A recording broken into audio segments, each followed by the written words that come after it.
Okay, back again for Dungeons and Dragons. This is a combat mini combat workshop. I'm just doing my sound check to make sure everything is working correctly, and we'll go straight into it. And I'm going to cover the combat basics for a level 1 sorcerer. Once, of course, the ad finishes. Just wait for this ad to finish up, which it has. Good, thank God for that. Okay, don't know what that was all about. Anyway. Now, if you're re-watching the live stream, you will find the start time down in the description, so go down and you can check it out there. Now, if you have never been part of my live streams before, what you'll tend to find is I do all of my presentation first, and then I say hi, I'll answer questions, I'll take feedback. Generally, you can just have a conversation with me after I've done my presentation. So if you're part of the live stream, make sure you hang around and be part of that. Otherwise, we're going to get into it in a second. Just drop all of my earplugs, make sure everything is working properly, and we will get started. Okay, everything seems to be working all right, so that's good news. I'm just going to grab a drink of water. It's getting pretty hot already. Okay, I am set and ready, and we'll get started, shall we?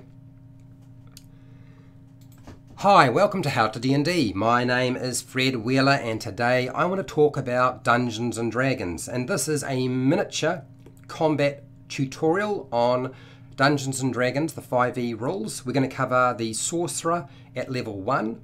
I'm not going to be able to cover everything at level 1 for the Sorcerer, but I'm going to give you a general role play and show you how the Sorcerer would operate in a example combat. Now, there are a whole bunch of things you need to remember about sorcerers. You're casting magic, you need to keep a track of spell slots, you need to have a fairly good idea of what cantrips and spells you're going to build into your character. What I'm going to do is I'm going to present you with an example. I'm selecting the most, I would say probably the most common source of the sorcerer, and that is a dragonborn sorcerer at level 1 with a dragon ancestor. Essentially, it is the strongest out of the two that are available in the player's handbook, so it makes more sense to me to actually present that as an example. Also too, it's got a lot of options, particularly for the example I'm giving today, and that is the breath weapon. The breath weapon makes a big difference with Dragonborn, particularly if you're playing a sorcerer and things start to unwind on you, which they can. So let's have a look at the pre-generated character sheet we're going to be using today for the Dragonborn Sorcerer at level 1. You can download this from the Wizards of the Coast website. It's not something that I keep a secret or anything like that. So this particular Dragonborn Sorcerer at level 1 has an armor class of 14. This is because of the Draconic Resilience ability. And essentially it's like having a free mage armor on your sorcerer, which means you don't have to have mage armor as a spell because there would be no point. It would be sort of overlapping too much. So essentially you get your armor class as 13 plus your dexterity modifier, and the dexterity modifier for this particular character is a +1, so therefore 13 plus 1 is 14. That's your armor class, and it's not really going to change much unless we start casting spells like shield and so forth. We've only got 9 hit points, which is fine. Speed of 30 feet, proficiencies. Really, you're going to be proficient in Arcana, Athletics, Intimidation, and Survival, which we may or may not use. Drums, daggers, darts, slings, quarterstaff, light crossbows. We have damage resistance to cold damage, which probably won't take a part to play today, unfortunately. And then we have our languages: Common, Draconic, Sylvan. We have access to a quarterstaff, which gives us a +2 to attack. It's not really our go-to weapon, unfortunately. And 5 feet is our reach. 1d8 or an 8-sided dice worth of bludgeoning damage. Your dagger is probably going to be more effective because it's a +3 to hit, and you're doing 1d4 +1 piercing damage. You can also throw that weapon. And then we have our dart, which is a +3. All of which you're really not going to use unless you are suddenly unable to cast spells. That's really the only reason I would say you'd use those sorts of things. The breath weapon is the one I want to point out. It gives you the ability as an action to exhale cold energy in a 5-foot cone, and each creature in that area must make a dexterity constitution saving throw, and that saving throw is, as it happens, a 12. So it's not bad for a level 1 character, and you're going to do 2d6 or 2 6-sided dice worth of cold damage on a failed save if the creatures fail it, and half that damage if they succeed. So no matter what, you will get to do some damage provided they cluster themselves up in a nice manner. What I'm going to do, unlike a lot of encounters today, I'm going to bring in the concept of surprise. So it could be a very short example, or it could be a very long example, we'll see.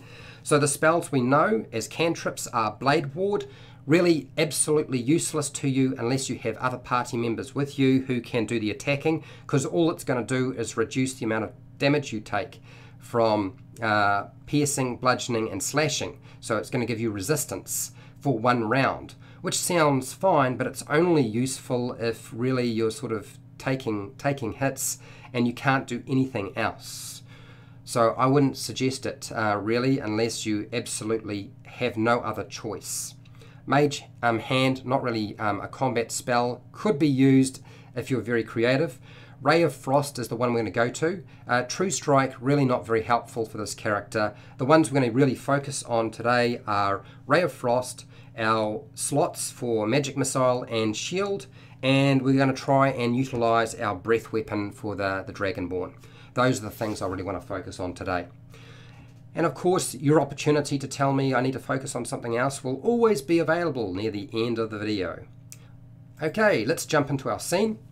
So, traveling down the King's Road, our Dragonborn Sorcerer, we're going to just call this Dragonborn Sorcerer Dre, a female Dragonborn, and she's wandering down the road. She's on her own, which of course you would not do if you were playing Dungeons and Dragons. It's a group game, so you play with other people, but for the case of this example, this is how we're going to do it.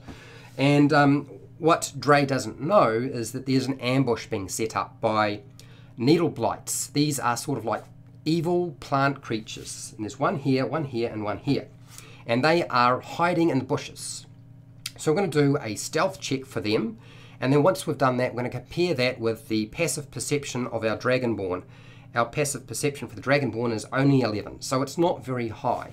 So I'm going to grab a 20-sided dice. Our modifier for the stealth check in this case is only a +1. The dexterity modifier on a needle blight's pretty low. So I roll a 20-sided dice. So I rolled a 6 + 1 is 7. So that means that even though we're trying to hide from our Dragonborn, it is unsuccessful. So no surprise actually takes place. It's kind of unfortunate. It would have been quite interesting. It would have been a very, very short video. But otherwise, that's essentially how surprise works.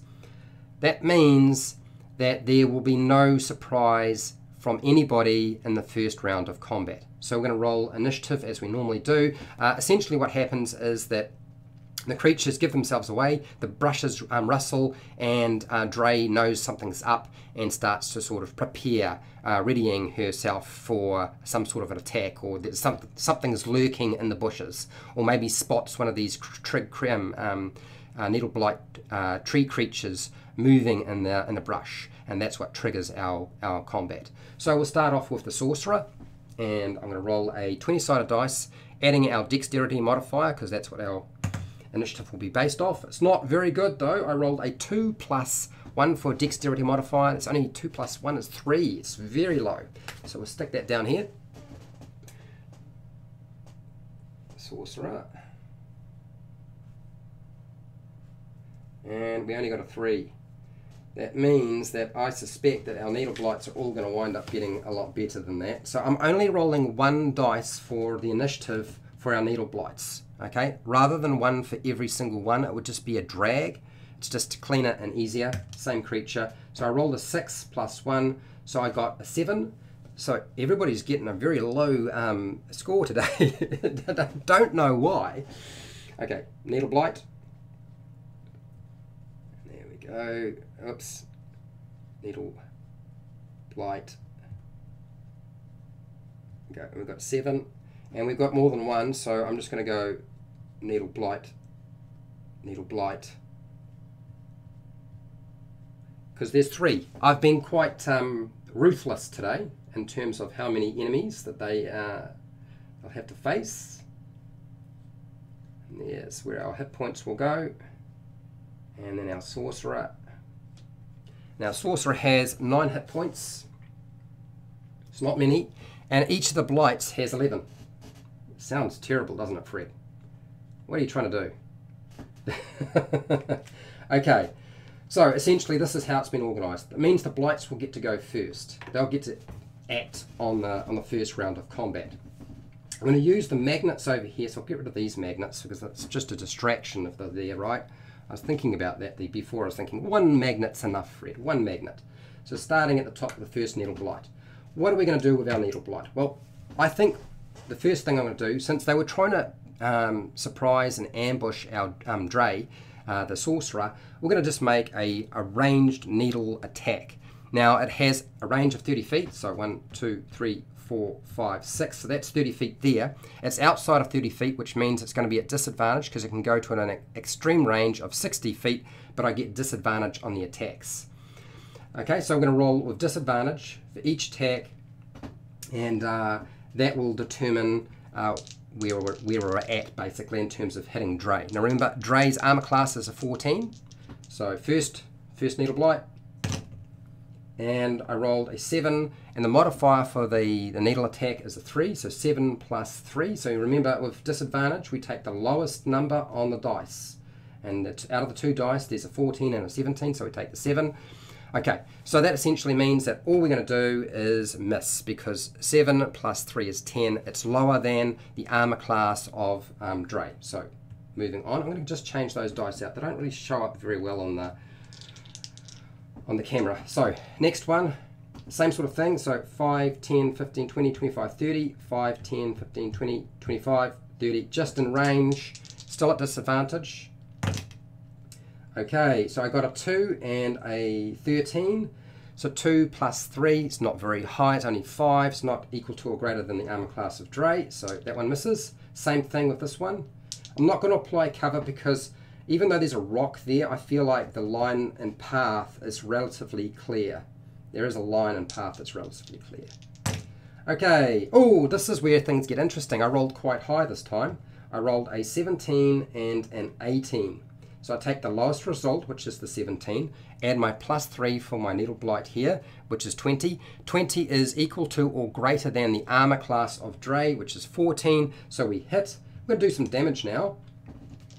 So with our needles, we do 2 6-sided dice worth of damage, plus 1 piercing. So it's quite a lot of damage for a little level 1 character. So I roll that. So that's 4 plus 2. Comes to a grand total of, oh, we've got to add our 1, so that's 7 points of damage. So Dre has just taken 7 points of damage. You should be able to just make out at the bottom the armor class there. So 9, take away 7, and we're going to get 2. It's going to be a very quick fight. I'm just going to move that up just a fraction so you guys can see what's going on. I feel like that's just a little bit out of the frame and you couldn't probably see the number completely. And it's about as straight as I can get it right now. Okay, so we've done all of our Needle Blights. I'm going to go down to our Sorcerer and get Dre to take her turn.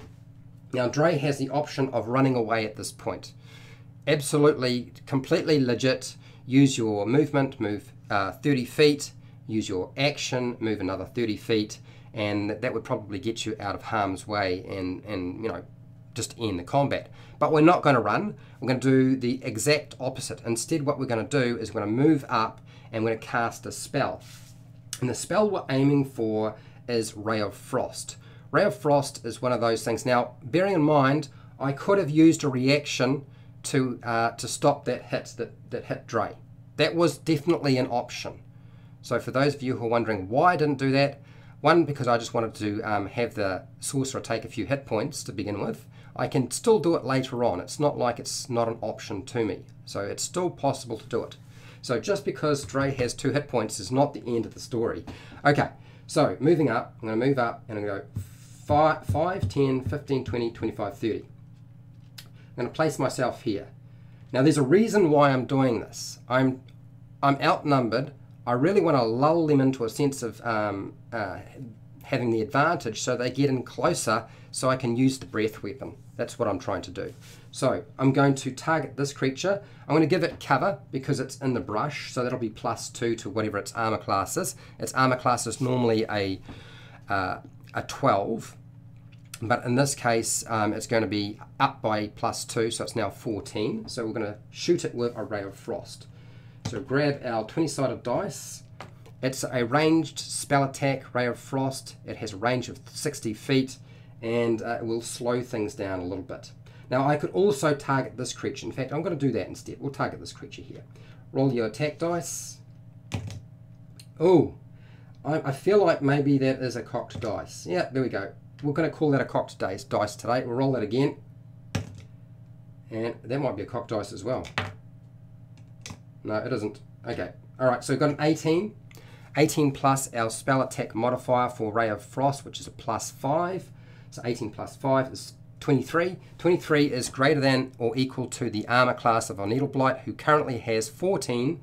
It's not 12. It's 14 because of the +2 because of the cover. They're in the trees.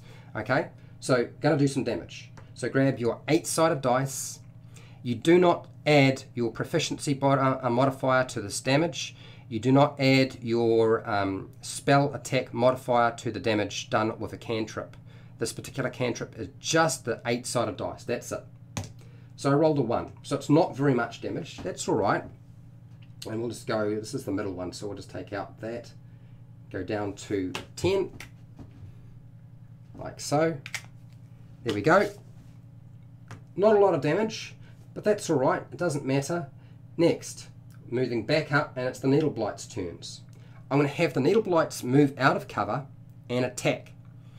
It has been a pretty ineffectual attack. It hasn't done very much. Now the thing about Ray of Frost is it also slows a creature down by 10 feet, so it can't move quite as fast.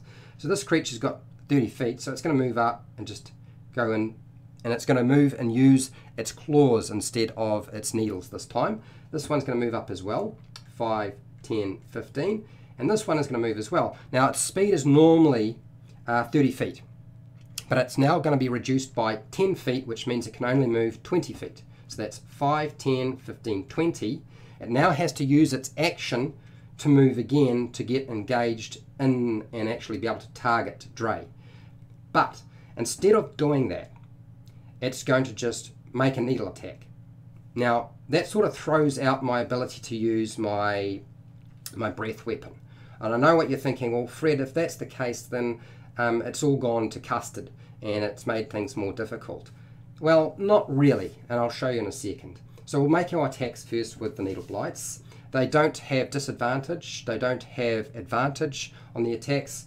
Second round of combat, grab our 8-sided dice. I'm going to grab the, where's the sparkly, there we go, grab the sparkly one. Starting off with the claws on this one.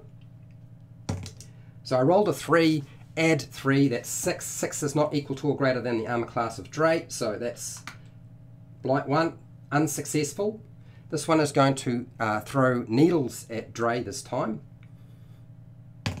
And I rolled a 9, add my 3 for that, which is only 9 plus 3 is 12. Still doesn't hit Dre because Dre has an armor class of 14, which is good. So moving down to the last Needleblight, who will use claws.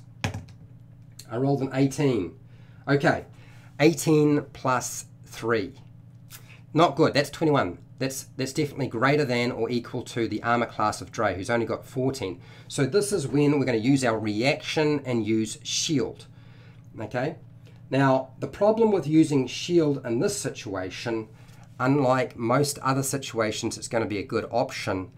If I add shield, which only gives me a +5 to my armor class for a round, that means essentially that what's going to take place is my armor class goes from 14 to 19. So 14 plus 5 is 19. But the attack is 21. It would be greater than. Now, I know a lot of people get upset and confused with dungeon masters and players and the rigmarole about how does shield work. The intention of shield from the creators is that if it's not going to be effective, if in other words, because you already rolled the attack, you know that you know what it is. Now, some dungeon masters won't tell you the numerical number. They'll just say it hit, and you have to make that choice about whether you use shield or not. So what's the deal with shield? Can you be told what the numerical value is and then decide whether it's worth using shield or not? Or do you have to take that risk and have your dungeon master say it hit or it miss? If it hit, then you have to make the decision and just guess, basically, if it's going to be effective or not.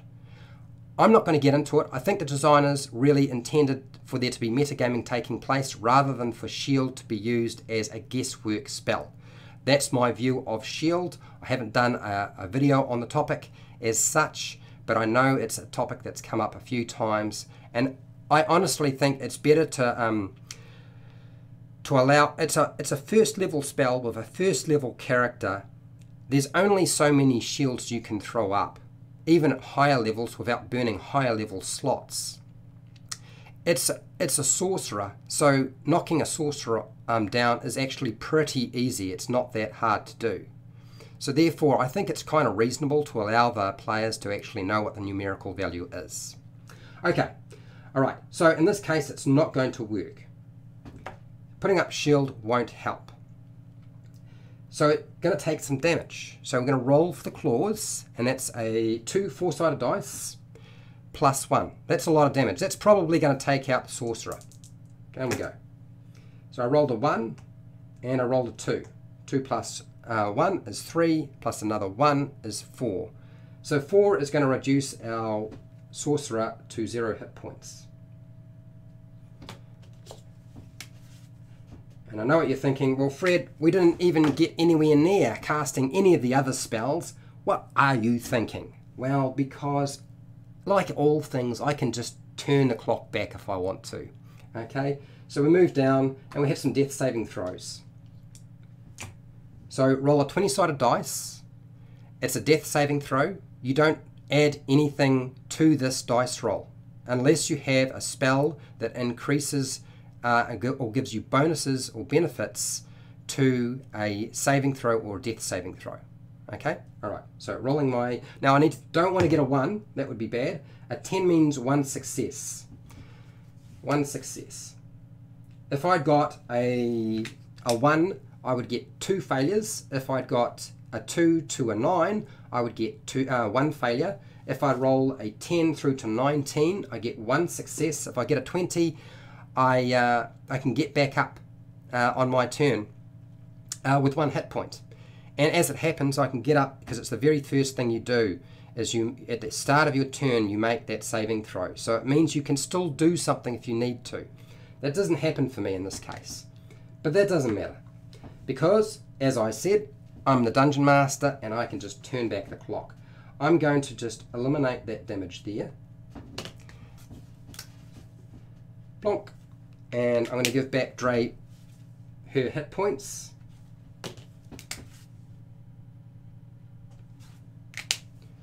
See, nothing to be concerned about. Although, if we'd kept going, I would imagine that would have been the end of Dre. Okay, so back to the top of the initiative. Let's assume that no spells have been expended, and this is how things equated and started off we'll start our combat again. So round 1. First thing, our blights will take their turns. And I'm going to have each of these make attacks. So I grab my, where's that? There it is. Make a claw attack with this one here. So that's 14, add my modifier, which is a 13, so that's 14 plus 3, 17. 17 is greater than and equal to the armor class of Dre. So here's a good chance and time to use shield as a reaction. There's no surprise involved. It doesn't matter that the sorcerer hasn't acted first. It's got nothing to do with that. It's a reaction. You can do it, okay? All right, so done. So we're going to put up the shield. So that means that my armor class for Dre is a lot higher. It's not 14 anymore because I'm adding 5. It's now 19. Now it's going to last for the entire round, right through the entire round, which is good. It's excellent. It's exactly what we need. Otherwise, things are going to look really bad. So this is the new armor class for Dre. So first attack misses. I'm going to just move this one in and we'll use the claws. Same thing again. So I rolled a 17 and I add my modifier for the blight, which is a 3. So 17 plus 3 is 20. 20 is greater than the armor class of Dre, so there will be some damage done with the claws. The claws do 2d4 plus 1, so we'll grab those dice and roll them. So Dre is still going to take damage, even though shield is still in play and the armor class is higher, still taking damage. So I rolled a 1 and a 4, add 1 to that, that's a total of 6. So Dre takes 6 points of damage, even with shield up. Shield is not a concentration spell, so you don't have to make concentration checks or anything like that. So I now have 3 hit points. La-da, just like that. Okay, so let's do the next attack on Dre. Next set of claws. I rolled a 10 plus 3 is 13. 13 is too low, it's not going to hit. So we've got through all the blights, we're down to the Sorcerer. Sorcerer's taken some damage.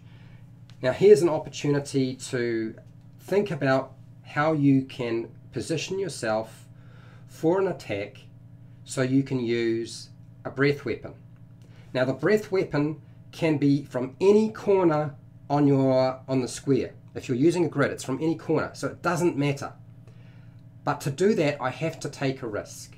I really want to use the breath weapon because it's probably going to be more of an advantage to me than to not do it. So I'm going to move here, which means I have to move away from this blight who can take an attack of opportunity. I still have my shield running, so that's all right. That doesn't matter. Okay, so the blight will take the attack. Oh my gosh! The thing about doing these things live is you never know what you're going to roll. So I just rolled a critical. And my plan has gone haywire. Because it won't matter if I've got shield or not. No matter. 20 is an automatic hit. And it's also a critical, does critical damage. So Dre is probably going to be going down very shortly from the strike. So we'll grab the dice for that and we'll see how bad it is. I'll move that out of the way and we'll grab some other 4-sided dice. So when you do a critical, whatever dice you're going to roll, double them. Okay? I know some people just double the value that you roll on the dice. I know some people like to double the number of dice they roll. I think that players really like the idea of just doubling the number of dice they roll. It really, honestly, it won't matter in the slightest. The only thing that we don't double is the modifier for the claws, which is +1. So I roll these dice. So I rolled a 1. And another 1 and a 4, so 1 and 1 is 2, 4, 6, and I got a 2 on this one, so that's 8 and 9. Well, that's more than enough to take Dre down. Oh, we're down here again. That's terrible. Anyway, okay, well my little plan didn't work out the way I'd hoped. I thought that that would be sufficient to have shield running and a 14 armor class. But you just can't predict when a 20 is going to be rolled, can you? Anyway, doesn't matter. As I said, I'm the Dungeon Master and I can just do whatever the heck I like with this combat. So I'm just going to pump her back up again. Let's say this is this 3rd try in our combats to get this to work. All right, here we go. Okay, so we'll start again, and I don't know how many times I want to keep repeating it. We'll see how we go. We're getting into 30 minutes now, but I want to just do it. Let's just do it. Let's just say this is where we're at. We'll do the breath weapon and get it done. So where can it start from? Any corner that your miniature or character is on. And it's a 5-foot cone. So there's a cone. Okay? So for those of you who are wondering where would it lie, it's going to lie something like that. That's how it's going to work. Okay, I know some people say no, a cone works a certain way and you can, yes, they're in a line. You be able to hit all 3 of those. Be a nice Dungeon Master and allow them to use it from this point, from this corner here, from that corner there. There's your target point, and it's just got to pass through some of them, and it just beads out and goes this way. All right, so let's make some Constitution saving throws for the breath weapon for each of our blights. Starting with Blight 1. Constitution saving throw required is a 12. Their constitution is only a +1. There's nothing else that we add to that. It's not special in any way. So we'll start. So I rolled a 1 I rolled a 4 plus 1 is 5. Well, that's less than the constitution saving throw required. We needed to get equal to or greater than. So we're going to take in full damage on this creature. Oh, isn't that good? Finally, it's working out for Dre. All right, so we'll roll the 2 6-sided dice for our cold damage. And I rolled a 1 and I rolled a 3. So that's 4 damage in total. So first one takes 4 damage. It's 11. Take away 4. That's going to be 7. Here we go. Let's do the next one. Saving throw here. And I roll a 5 plus 1 is 6. So failed again. It's going to take all the damage. I don't need to roll this every single time. Once I've rolled the damage for this effect, you just leave it. So we use the same number again. So we'll drop down this Needle Blight by the same value. It's now on 7. I won't use that because that's a big marker and it stands out a bit more. There we go. And the last Needle Blight, I rolled an 11, add 1 to that. It's only 12. 12 is enough to save. So this Needle Blight takes half the damage. It's only going to take half that cold damage. Kind of handy in this case, I guess. So 2 damage instead of 4 damage. So we'll rub that out. That means 11 minus 2 is 9. Poof. Just like that. Very, very simple. Now we can roll round and start our round again if we wanted to, but I'm not going to do that. I think we've demonstrated how to use the breath weapon. I've shown people how to use magic missile before in other videos. Certainly you can use, now one of the things that I know a lot of people aren't necessarily too aware of is it doesn't, you're not going to get an attack of opportunity on you by casting magic missile right up in the face of some creature. So if you wanted to do that, you can. There's no attack roll required, so there's no disadvantage applied. You're just going to roll your damage and do your damage if you wanted to, if you're up close and it's your turn to do so. So magic missile is great for hitting something that's hard to hit. It's because there's no attack roll and there's no saving throw involved. It's really good if you're at range and they've got cover, not total cover. You have to be able to see the target. And it's really good if you're up close and you've got no other weapons that you can use, because you're getting, essentially getting 3 darts. And I know a lot of people have had, this is another thing that comes up about magic missile. At level 1, do you get to roll 3 dice for each missile, or are you only rolling 1 dice and adding +1 to that? Yeah, are you rolling 3 dice and adding 1 to each of those dice for the damage output, or are you just rolling 1 of those 8-sided dice and then adding 1 to that, and then you just apply that to all of 3 darts? It doesn't matter. Who cares? It really is unimportant. And I thought it was quite amusing in one of Jeremy Crawford's tweets where he said the intention is that you roll 1 dice and you add +1 to it, and then you just apply that to all 3 darts. But it doesn't matter whether you do it the other way. It's honestly unimportant. It would be something you could argue at your table if you've got nothing better to do. So we're not going to even bother doing that. So that's really all I have for today with regard to the Sorcerer. I didn't want to go over Blade Ward. It's really not appropriate unless you have a party with you and there's no other choice. It's always better to use an attacking spell and just do out pump out damage. Mage Hand is great as a utility, but not really a combat spell. And True Strike is so situational, it's not funny. There is the time and a place for it, but not really with this character, and certainly not in this situation. Okay, so that's really all I have. If you liked the video, please share and like the video with somebody else. If you like this sort of thing, please consider subscribing. If you haven't subscribed to my channel, hit the bell button to be notified when I do another live stream or publish new videos. If you want to support me, you supported me by watching this video. I have 100 more videos, hundreds, it's like 700 now. You're welcome to go and check them out. There's bound to be something you'll find useful. Now, I don't do Patreon, but I do have affiliate links down in the description. You know the deal. You buy stuff online, I get a small commission. You pay exactly the same price. Just go through the link, buy what you want. You do not have to buy the thing I have linked to. Now this is your opportunity to give feedback in the live chat. If you have questions, if you want to say hi, if you want to add something, if you want to point out that really I made a bad decision in combat, well, you're welcome to do that too. It's fine. Really, these little things that I do here are really trying to demonstrate a whole lot of different features in a small space of time, which is quite difficult sometimes. But you're welcome to give some feedback. And yeah, that's really all there is.